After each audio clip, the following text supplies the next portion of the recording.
Nii, tere, head uut aastat! Vaatame üle ka oma kannarisoomid uue aasta alguses. Siin on siis Russian Red. Vaatame. Nii, tema on väga ilus.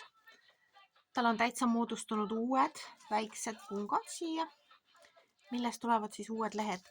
Vana vars on piisavalt ära kuivanud. See tähendab seda, et ta on ikkagi võimaldanud taimel piisavalt talvitumiseks niiskust koguda ja säästa. Et see osa tuleb kindlasti pärast ära lõigata, aga siin on veel piisavalt, või no natuke veel on niiskust tema jaoks küll. Nii, vaatame mõnda veel. Nii, midagi, mis natukene lahti ka on.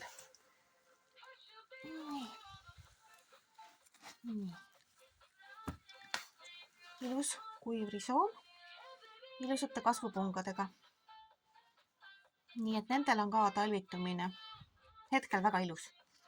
Et ei saa ühtegi halba sõna öelda. Nii, et hakkame varsti valmistuma uueks hooajaks, nii umbes 6 aja pärast.